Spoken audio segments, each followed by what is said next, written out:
바울과 및 동행하는 사람들이 바보에서 배를 타고 밤빌리아에 있는 버가에 이르니 요한은 그들에게서 떠나 예루살렘으로 돌아가고 그들은 버가에서 더 나아가 비시디아 안디옥에 이르러 안식일에 회당에 들어가 앉으니라. 율법과 선지자의 글을 읽은 후에 회당장들이 사람을 보내음으로 이르되 형제들아 만일 백성을 권할 말이 있거든 말하라 하니 바울이 일어나 손짓하여 말하되 이스라엘 사람들과 및 하나님을 경외하는 사람들아 들으라. 아멘. 오늘 하나님의 말씀은 설교 제목 하나님을 경외하는 사람들아 들으라 라고 하는 제목으로 여러분과 함께 은혜를 나누고 싶습니다.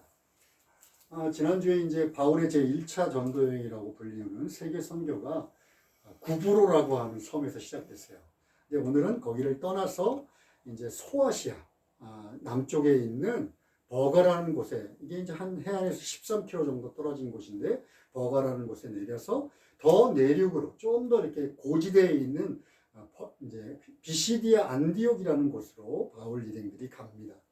이 비시디아 안디옥은 아시는 바와 같이 바울 일행을 파송했던 그런 시리아의 안디옥과는 다른 곳이에요.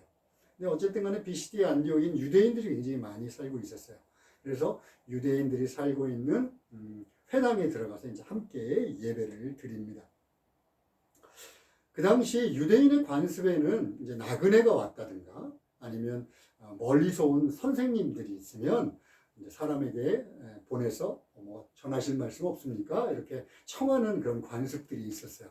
이제 그에 따라서 바울이 일어나서 지금 이스라엘아 그리고 하나님을 경외하는 사람들아 들으라라고 하면서 이제 예수 그리스도에 대해서 소위 말해서 복음 전도를 합니다. 그게 이제 우리들은 지금 16절까지 읽었지만 오늘 저희들이 볼 거는 17절로부터 41절까지가 그 복음 전도의 내용이에요. 그리고 복음 전도하고 난 다음에 어떤 변화가 있었는지 이제 43절까지 이렇게 기록이 되어 있습니다. 바울이 전한 설교 내용은 간단하게 요약하면 이래요. 뭐 이스라엘 사람들이나 유대교 교인들이라면 누구나 알고 있는 출애굽 이후의 이스라엘 역사. 그러니까 이제 뭐 출애굽하고 가나안 들어가고 다윗왕의 사건, 사사기의 사건 이런 이스라엘의 역사를 메시아 예언에 대한 관점으로 설명을 합니다. 메시아 예언. 그리고 그 메시아 예언된 메시아가 누구냐면 예수 그리스도야 라고 얘기를 합니다. 그런데 예수 그리스도야 라고 설명을 하면서 그 당시 꽤 잘 많은 사람들, 유대인 사회에서 알려져 있던 세례 요한 얘기를 해요. 세례 요한 얘기를 하면서 봐봐. 세례 요한이 이 메시아인 예수 그리스도 앞에 온 것이 바로 예언의 성취야. 그리고 이 세례 요한도 예수 그리스도를 메시아라고 증언했어. 라고 이제 설명을 하는 겁니다. 그러고 난 다음에 이어서 그런데 예루살렘에 있는 유대인들이 예언대로 오신 예수님을 알지 못하고 죽였어. 그런데 이것도 예언대로야 라고 설명을 해요. 그 예언의 증거라는 것이 뭐냐면 하나님이 예수를 죽은 자 가운데 살리신 거야. 이게 바로 증거야. 그리고 살아나신 예수님이 예루살렘의 많은 제자들에게 자신을 직접 보여주시고 그 제자들이 지금도 증인으로 살아있어. 그러니까 너희들 율법을 막 지켜갖고 의롭게 되려고 하는 것이 아니라 예언대로 하셨던 예언대로 오신 예수 그리스도 그리고 부활하신 예수 그리스도를 통해서 너희가 구원을 얻어야 돼. 의롭게 돼야 돼. 이것이 설교의 내용입니다. 좀 복잡하죠. 사실 짧게 지금 제가 얘기를 했지만 이게 성경의 한 반 이상을 요약해서 설교한 내용이에요. 성경의 반 66권 중에 반 이상을 지금 설교를 요약한 내용입니다. 그런데다가 아마 꽤 길었을 바울의 설교를 이 사도행전의 저자인 누가는 한 22절로 압축해서 지금 전하고 있어요. 그러니까 이걸 딱 듣고 이걸 읽는 순간 뭐 그게 쫙 그려진다. 꽤 성경을 잘 아는 사람들에 속합니다. 근데 걱정하지 않으셔도 됩니다. 오늘은 그거를 하나하나 살펴볼 생각은 없고요. 한 가지에 집중하기를 원해요. 왜 바울은 예수 그리스도의 복음을 증거하면서 이스라엘의 역사를 거론하지 않으면 안 됐을까?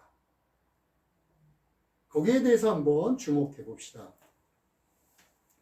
먼저 우리들이 그 전에 한번 제가 너무나 당연한 질문이지만 하나 하고 싶은 거 있어요. 여러분들 우리는 뭘 믿습니까? 기독교는 뭘 믿는가요? 너무 당연해요. 그렇지. 다들 어이없는 표정을 하고 있는. 우리 점검하는 차원에서 한번 생각해 봅시다. 우리는 뭐 불교나 힌두교나 이런 것처럼 어떤 특정한 교리를 믿는 종교는 아니에요. 아시죠? 그리고 또 이런 샤머님이나 무당처럼 이렇게 절대자를 막 움직이기 위해서 굿을 하고 지성을 들이고 하는 종교도 아닙니다. 이 세상을 잘 살아가는, 착하게 살아가는 어떤 도덕적인 법칙이나 유대인들이 생각했던 율법을 배우는 종교도 아니고요. 또 뭔가 선한 일을 하고 덕을 쌓고 어떤 자격을 갖춰서 천국에 가는 비결을 배우는 종교도 물론 아닙니다. 잘 아시는 바와 같이. 그리고 무엇보다도 우리가 이 세상을 살면서 힘들고 어려우니까 뭐 어떤 일본에 있는 이단들처럼 사이비 종교처럼 와갖고 열심히 빌고 헌금을 하면 하나님 절대자가 우리를 도와줄 거야 라는 걸 믿고 와서 종교 생활하는 것도 역시 아닙니다. 잘 아시네요. 그럼 우리는 뭘 믿는 종교냐? 하나님을 믿는 종교예요. 종교라 얘기하는 것 자체가 저는 사실 별로 거부감이 있는데 하나님을 믿는 신앙을 갖고 있습니다. 그런데 어떤 하나님이냐 하면 하나님의 아들 되신 예수 그리스도. 예수 그리스도를 통하여 성부, 성자, 성령 하나님을 믿는 것이 바로 우리들이 믿고 있는 것입니다. 그런데 예수님은 누구세요? 예수님은 이 세상의 모든 종교들은요. 모든 종교가 그렇습니다. 절대자에게 이르는 길을 가르쳐 주겠다. 아니면 영원한 세상에서 천국에 가는 그런 지혜를 너희들에게 가르쳐 주겠다. 이것이 모든 종교의 창시자들이 하는 얘기예요. 그런데 우리들이 믿고 있는 예수 그리스도는 하나님이신데 이 땅에 오셔서 우리들의 죄를 다 지으시고 십자가에 달려 죽으시고 3일 만에 부활하셔서 하늘에 오르시며 성령을 보내셔서 우리와 함께 하시는 그분이 바로 예수 그리스도입니다. 그죠? 그러니까 예수 그리스도를 전하기 위해서는 우리들의 삶의 현장인 이 역사를 제외하고는 예수 그리스도를 전할 수 있는 방법이 없어요. 즉 성경에서 예언된 대로 성경의 구약 성경은 이스라엘의 역사입니다. 그죠? 성경에서 예언된 대로 예수님이 오셔서 우리들과 함께 실존의 존재로 존재하셨고 그리고 우리들의 죄를 지고 죽으셨고 그리고 부활하셨다는 것을 증거하기 위해서는 우리들의 역사를 제외하고 우리들의 삶의 현장을 제외하고는 설명할 수 있는 방법이 없어요. 어떤 애매한 교리를 전하는 것도 아니고 어떤 철학을 전하는 것도 아니고 제사 방법이나 이런 특별한 어떤 것들을 전하는 게 아니라는 얘기예요. 그러니까 오늘 사도 바울은 예수 그리스도를 전하기 위해서는 어떻게 해야 돼요? 우리 이스라엘의 역사 속에서 실존적으로 존재하셨던 그분을 이스라엘의 역사를 통해서 증거하지 않으면 증거할 수 없는 거예요. 자, 그런데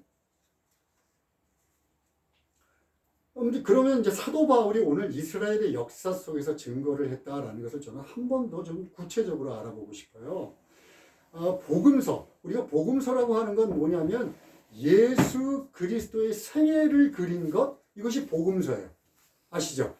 복음서에 보면 마태복음하고 누가복음, 그러니까 마태복음 1장, 누가복음 3장에 보면 예수님의 족보에 대해서 기록을 합니다. 그렇죠? 마태복음은 아브라함으로부터서 누가 누구를 낳고 이런 형식으로 내림차선으로 되어 있고 이제 누가복음에는 어떻게 되어 있냐면 누구누구 위에는 누구야 라는 식으로 오름차순으로 아담까지 이릅니다. 왜 이 족보가 기록되어 있을까? 이 족보는 굉장히 중요한 의미를 갖고 있어요.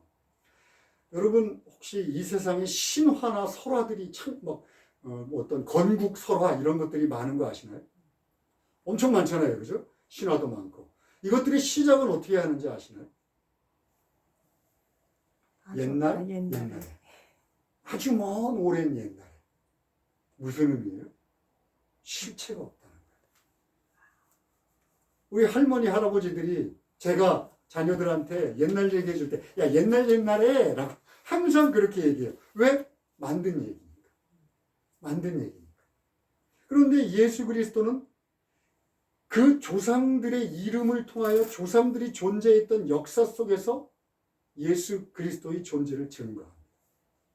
유대 사회는 지금처럼 개인주의 사회가 아니에요. 한 사람, 한 개인의 정체성이 드러나기 위해서는 공동체라고 하는 것이 꼭 필요해요. 그래서 족보가 굉장히 중요합니다. 우리 조선, 한국도 옛날에 족보를 얼마나 중요시 여겼는지 모르죠. 그것처럼 공동체 사회, 가족 중심의 사회, 시족 중심의 사회는 그 공동체를 통해서 한 사람의 정체성을 증거합니다. 그게 바로 예수 그리스도의 정체성이 이런 역사의 흐름 속에서 실존하는 존재라는 것을 나타내요. 그런데다가 그 역사를, 그 족보를 자세히 들여다보면 이스라엘 역사에서 정말 감추고 싶은 부끄러운 얘기들이 너무 많이 있어요. 보통 조선 왕조 실록 이런 데는 다 가렸을 거예요. 그런데 그 내용들을 있는 그대로 다 기록합니다. 또 유대 사회에서는 배척당하고 소외당했던 이방인들, 그리고 여자들도 그대로 기록이 되어 있습니다. 무슨 얘기냐 하면 예수 그리스도의 탄생을 꾸미지 않겠다는 거예요. 과장하지 않겠다는 거예요. 있는 그대로 기록하겠다는 뜻을 갖고 시작하는 거예요. 제가 왜 예수님의 역사적 사실성을 이렇게 강조할까요? 왜 그럴 것 같습니까? 우리가 믿고 있는 예수 그리스도가 어떤 분이신지, 그들이 먼저 바울과 그 당시 제자들에게는 어떤 분이셨는지가 중요합니다. 그들은 실제적인 존재, 자기들과 함께 삶을 나누었던 존재로 예수 그리스도를 믿었어요. 여러분, 제가 지금 바울, 베드로, 요한 이런 얘기를 하면 그 사람들이 동시대에 예수님과 살았던 사람들의 이름이에요. 여러분, 사도신경에서 빌라도에게 고난을 받으사라는 말이 나오죠. 빌라도가 특별히 나쁜 놈이라 그런 게 아니에요. 빌라도라고 하는 역사적인 인물 안에서 예수 그리스도가 십자가에 달렸다는 것을 증거하기 위해서 사도신경에서 빌라도라는 이름을 꼭 집어 기록한 거예요. 예수님의 탄생에는 헤롯 대왕이 나옵니다. 그리고 인구조사라고 하는 역사적 사실이 기록돼요. 또 죽을 때는 빌라도 총독만이 아니라 가야바 대제사장, 그 당시에 있었던 인물들의 역사가 기록됩니다. 예수님의 죽으심과 부활은 그 시대에 일어났다는 것을 증거해요. 우리들이 흔히 얘기하지만 히스토리라고 하는 역사는 그의 스토리입니다. 그리고 AD와 BC는 예수 그리스도의 탄생을 중심으로 나눠집니다.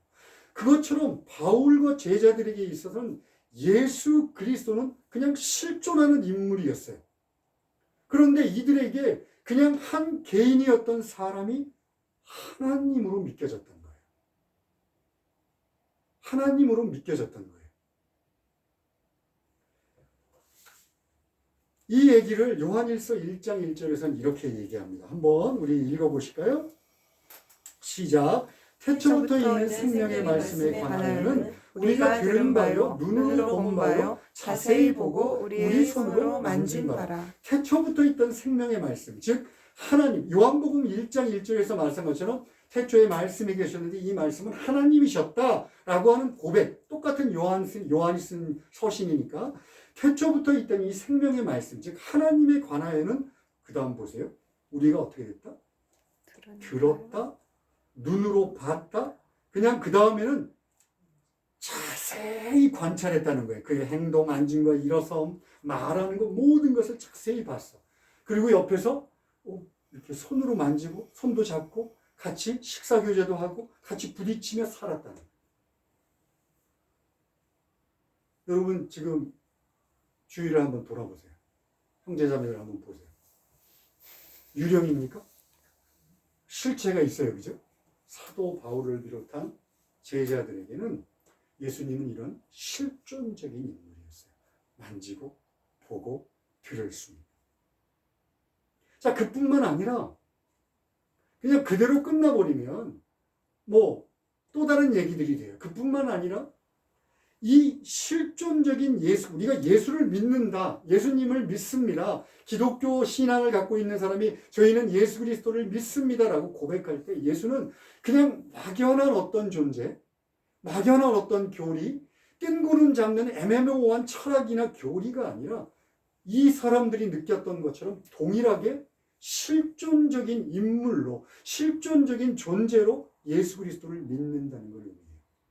사도 바울이 오늘 우리들에게 본문을 통해서 복음 전도가 어떤 것인가를 이스라엘 역사를 통해서 얘기했어요. 그렇죠? 즉 실존적인 존재라는 것을 나타내기 위한 거예요. 모든 전도자, 부족하지만 저 같은 사람을 포함해서 모든 전도자가 예수 그리스도를 전하는 것은요, 거듭 얘기하지만 애매모호한 교리나 철학을 전하는 게 아닙니다. 너희들이 잘 살아, 이렇게 살면 천국 갈 거야 라고 가르치는 것도 아닙니다. 어떤 자격을 얻어야지만이 하나님께 벌을 받지 않을 거야 라고 가르치는 것도 아닙니다. 그런 것을 위해서 전하는 것이 아니라 요한일서 똑같이 연결되는 1장 3절의 내용을 원해서 우리들이 이것을 전하는 겁니다. 함께 같이 읽겠습니다. 시작. 우리가 보고 들은 바를 너희에게도 전함은 너희로 우리와 사귐이 있게 하려 함이니 우리의 사귐은 아버지와 그의 아들 예수 그리스도와 더불어 누리니라. 모든 전도자는 이것을 위해서 복음을 증거하는 거예요. 제가 믿는 것은 관계 안으로 들어오는 것입니다 라고 누차 거듭거듭 얘기합니다. 아, 내가 예수를 믿어? 그러면 그 예수를 믿는다고 하는 건 이 세상이 갖고 있는 종교와는 달라요. 아까도 여러분 우리가 무엇을 믿습니까? 라고 얘기했잖아요. 그런 내용들은 우리가 믿고 있는 것에 하나도 가리키는 게 없어요. 우리가 여기서 거룩하게 살아야 돼, 잘 살아야 돼, 예수님의 법칙을 지켜야 돼, 그것은 나중 문제예요. 그것은 내가 노력해서 되는 문제가 아니에요. 우리는 무엇을 위해서 부름받았냐면 이 관계 안으로 들어오라고 초청을 받은 거예요. 성부, 성자, 그 두 분이 누렸던 아름다움. 여기서 성령이라고 하는 분이 계신데 성령은 우리를 그 안으로 이끌 수 있도록 우리를 도우시고 실제적으로 이끄시는 분이에요. 그래서 그 완벽한 관계 안으로 우리를 들여보내는 것. 이것이 모든 전도자가 그리스도 예수를 증거하는 이유입니다. 그렇게 되면 이제 여기서 우리들이 하나 중요한 벽에 부딪힙니다. 제자들은 예수님을 직접 봤잖아요.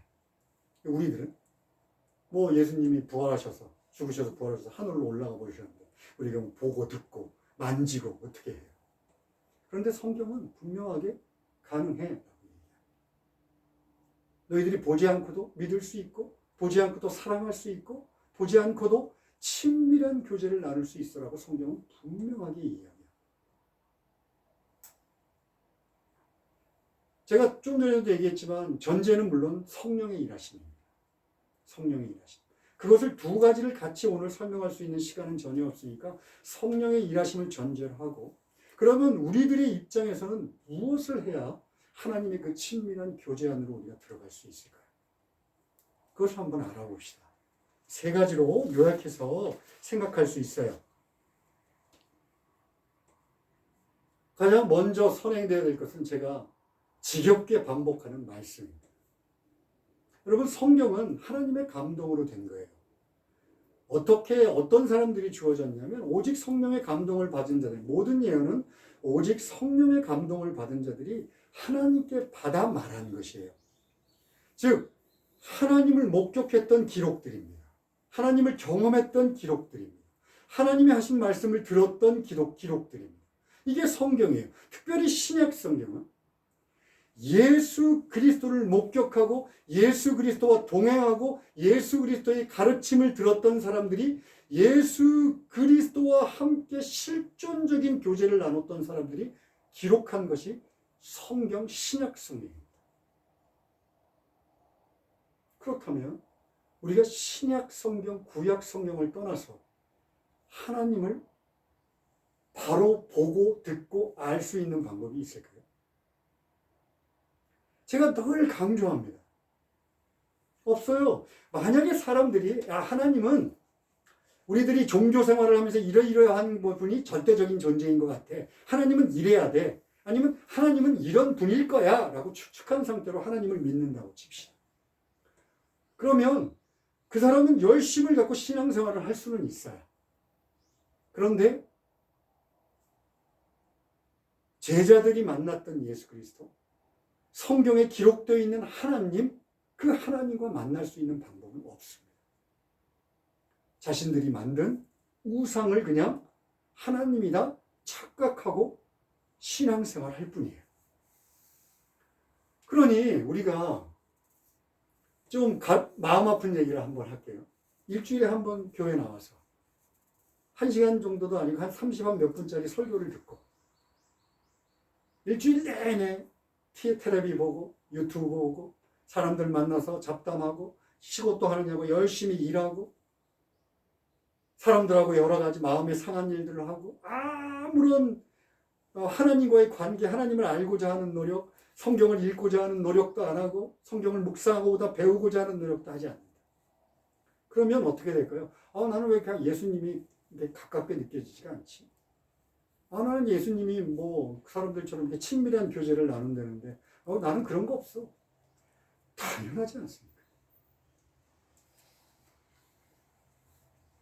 하나님이 다 해주기를 바라나요?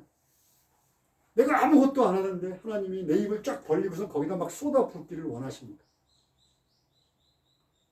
마치 사막에 가서 오아시스가 있는데 물은 마시지 않으면서 나 목이 왜 이렇게 타? 이렇게 갈증이 나는 거야. 똑같은 얘기입니다. 자, 첫 번째는 그렇게 넘어갑시다. 두 번째,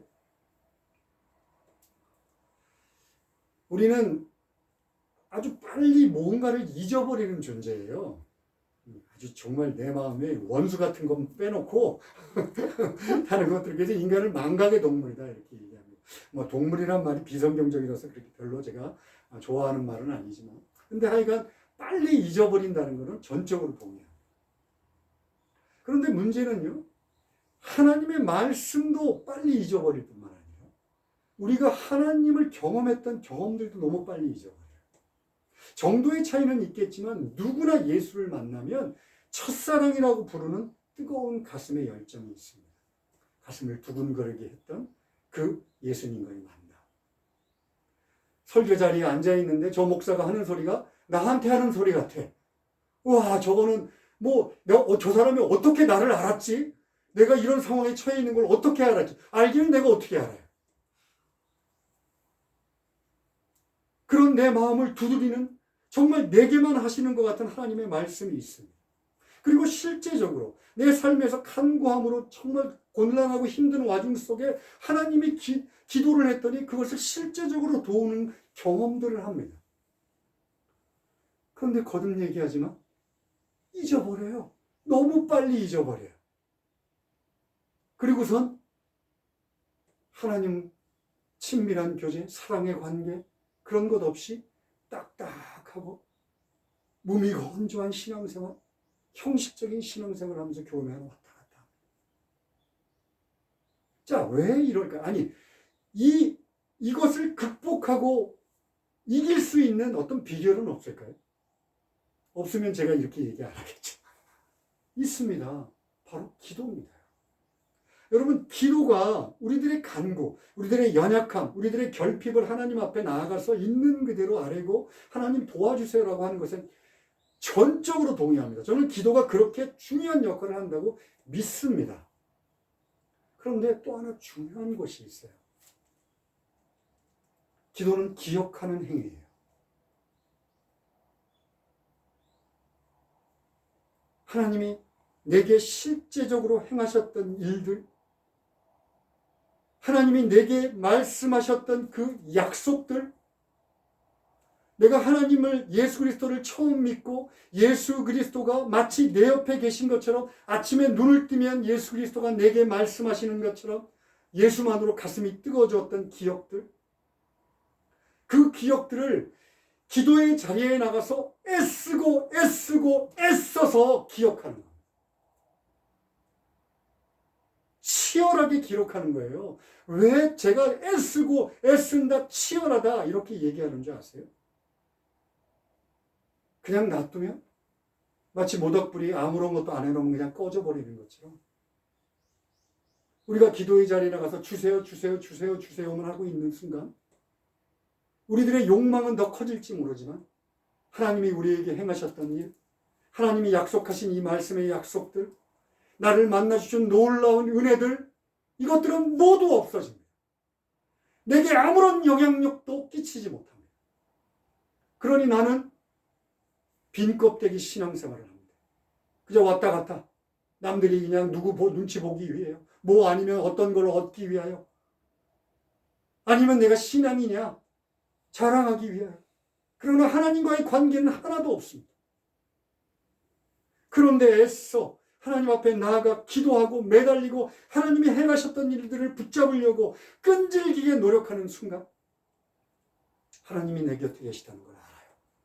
지금 이 고난의 순간 관계가 깨어지고 병이 걸려서 아프고 경제적으로 어렵고 미래가 두렵고 그런 순간에도 그리스도 예수가 나와 함께 하시다는 걸 압니다. 죄로 인하여서 고민스럽고 죄가 나를 눌러서 더 이상 죄 때문에 견디지 못할 것 같이 두려운 순간에도 그리스도 예수가 나와 함께함을 믿습니다. 그리고 그 믿음이 우리를 그 모든 것으로부터 벗어나게 합니다. 새로운 차원으로 우리를 인도합니다. 이것이 예수 그리스도와 아름다운 추억을 쌓아가는 과정이에요. 기쁠 때 찬양하고 감사하고 그래 이것이 정말 하나님이 하신 일이지 기억하고, 고난의 순간에는 하나님이 어떻게 행하셨지, 내게 무슨 약속을 했지, 그거를 기억하는 것, 이것이 이 인생을 살아가며 하나님과 추억을 쌓아가는 걸음. 그러면 이제 이런 얘기를 해요. 나는 하나님과 그렇게 아주 추억할 만한 그런 추억들이 별로 없는데요. 하나님은 뭐 절대적인 어떤 존재니까 그냥 열심히 믿고 있지만 하나님은 두려운 존재고, 글쎄요, 별 추억할 게 없습니다 라고 말하는 분들이 꼭 있습니다. 저는 그분들에게 오늘 세 번째 정말 중요한 걸 꼭 말씀드리고 싶어요. 예수 믿고 하나님의 자녀가 됐습니다. 하나님의 자녀가 된 사람들은요, 하나님을 향하여 어떤 위대한 꿈을 꿔야 돼요. 하나님을 향하여 위대한 꿈을 꿔야 합니다. 예수 믿었는데도 자기만 바라보고 있는 사람들이 너무 많아요. 내가 건강해지고, 내가 복받고, 내 가족들 잘 되고, 내가 돈 많이 벌고, 성공하고, 이건 제가 거듭 얘기하지만 내 욕심을 채우는 것에 지나지 않습니다. 그것이 채워지면 하나님이 도우셨던 하나님과의 관계는 없어질 것이고요. 또 다른 욕망이 내 안에서 솟구쳐서 또 달라 할 거예요. 그런데 하나님을 향해서 위대한 일을 꿈꾼 사람은요, 그 일들이 되어지는 환경을 통해서 하나님이 어떤 분이신지를 체험합니다. 경험합니다. 이것을 저는 추억이라 부릅니다. 그러면 이제 이렇게 얘기해요. 위대한 일? 나하고는 관계없네. 밑도 이 변방의 구석에 와서 그냥 이 적은 무리들이 앉아갖고 신앙생활 하는데 뭔 위대한 일이야. 쓸데없는 소리 하고 있네. 여러분, 하나님이 여러분들을 사랑하신다는 거 믿습니까? 여러분, 하나님이 여러분들을 사랑하신다는 거 믿습니까? 아멘. 여러분들은 하나님을 사랑하십니까? 아멘. 여러분들이 하나님을 사랑한다는 증거는 뭔가요?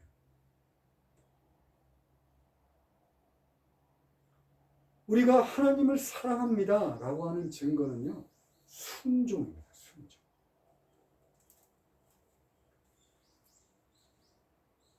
하나님이 나를 사랑해서 나를 자녀로 부르시고 당신의 아들을 핏값으로 나를 사셨어요. 그래서 내가 하나님을 사랑합니다. 하나님이 먼저 사랑하셨으니 제가 하나님을 사랑합니다 라고 말할 때 그 사랑의 가장 최고의 응답은 바로 순종의 첫걸음. 이것은 모든 사람 각자에게 다 달라요. 하나님이 말씀하시는 건 다 다릅니다.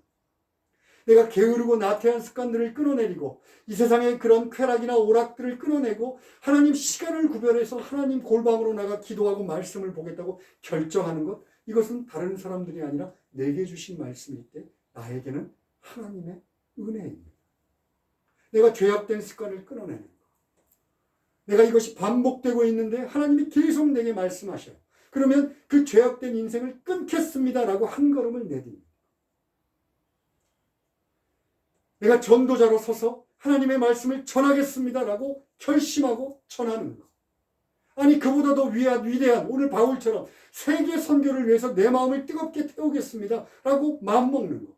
각자에게 우리들 눈에 보기에는 크고 작지만 하나님 눈으로 보시기에는 그 순종의 한 걸음을 기뻐하시는 거예요. 하나님의 판단은 그 일이 우리의 보기에 크다 작다 위대하다 작다의 개념이 아니라 네가 나를 사랑해서 지금 순종의 한 걸음을 내디뎠니? 이것이 하나님께는 가장 위대한 길입니다. 이 위대한 일을 하지 않으면 내 삶 속에서 하나님을 경험할 수 없어요. 마태복음 14장에 광풍이 이는 갈릴리 호수를 예수님께서 걸어오십니다. 제자들은 다른 제자들은 무서워서 벌벌 떨고 있는데 베드로가 예수님이신지를 알고 예수님이신가요? 물어봅니다. 그리고 예수님이시면 저를 오라 하십시오. 그랬더니 예수님께서 오라 라고 얘기해요. 그 오라라는 명령에 순종을 해서 베드로가 배 밖으로 한 걸음을 내딛고 인류 그 누구도 경험하지 못한 무리를 걸어갑니다. 여러분 여기서 베드로가 무리를 걸었다는 게 중요한 게 아니에요. 예수님이시라는 걸 알고 난 다음에 예수님이시구나. 예수님께로 향한 열심을 품었다는 거예요. 예수님께로 가고자 하는 열망을 품었다는 거예요. 그리고 예수님의 말씀을 전적으로 신뢰했다는 거예요. 일렁이는 파도? 누가 두려움에 떨지 않겠어요? 그런데 예수님이 오라 하셨던 그 말을 믿고 배 밖으로 발을 대딛습니다. 그리고 걸어갑니다. 이것이 중요한 포인트예요. 하나님을 하나님으로 믿고 하나님의 말씀, 각자에게 주어진 하나님의 말씀을 내게 주신 하나님의 말씀이라 믿고 온전히 신뢰하는 것. 이것이 위대한 일이에요. 물론 베드로는 몇 걸음 못 가서 일렁이는 파도를 보고 빠져갑니다. 근데 그건 중요한 게 아니에요. 예수님이 즉시 오셔서 그를 이렇게 세워서 배 위로 올라갑니다. 아니, 그가 몇 보를 걸었는지 모르겠어요. 한두 보, 두세 보를 걸었는지 모르겠어요. 그러나 예수님이 우리를 위해서 걸어오신 그 걸음은 하늘 보좌를 버리신 그 거리예요. 하늘 보좌를 버리시고 우리에게 즉시 달려와서 우리들의 연약함을, 당신의 일을 위해서 위대한 일을 꿈꾸겠다고 하는 우리들을 즉시 일으켜서 당신이 우리를 다시 세우시겠다는 것이 하나님의 약속입니다. 그러니 내가 하나님 이 일을 하다가 실패하면 어떡하죠? 두려워할 필요가 없어요. 이 위대한 첫걸음, 이 순종의 첫걸음이 바로 여러분들 사도 바울과 제자들이 예수 그리스도를 인격적인 구주로 만나게 했던 것처럼 여러분의 인생에 있어서 여러분들이 그리스도 예수를 인격적으로 만나는 바로 첫걸음이 됩니다. 내가 기도의 자리에서, 말씀의 자리에서 하나님을 열심히 만났어요. 그리고 하나님이 하시는 말씀도 들었어요. 그리고 깨달았습니다. 그런데 그걸로 끝. 내 삶은 변하지 않습니다. 설교를 오늘 들었습니다. 저 말이 내 마음에 찔렸어요. 근데 돌아가면서 다 잊어버려. 삶은 변하지 않습니다. 예수 그리스도는 저 멀리 계신 어떤 존재이지 사도 바울이 느꼈던 것처럼, 제자들이 느꼈던 것처럼 인격적인 실존적인 인물로 나와 동행하시는 분이 절대로 되지 못합니다.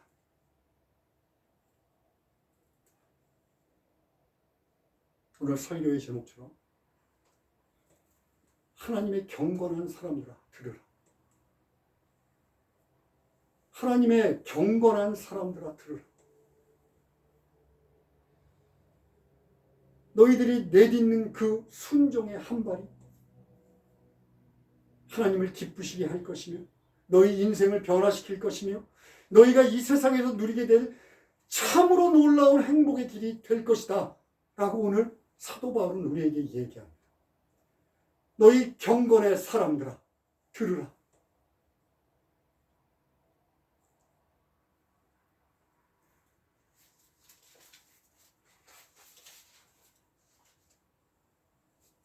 부디 에셀교회 정말 작은 교회입니다.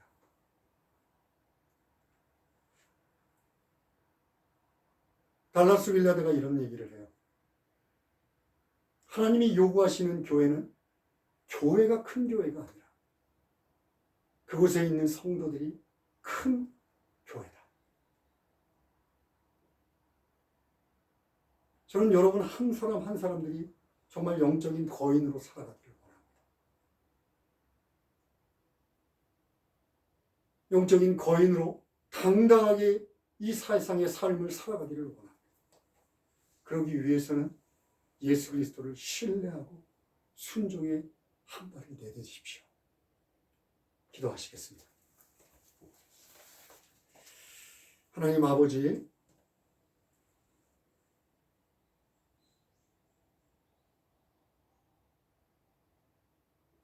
하나님 아버지, 하나님의 말씀이 살아있고 운동력이 있고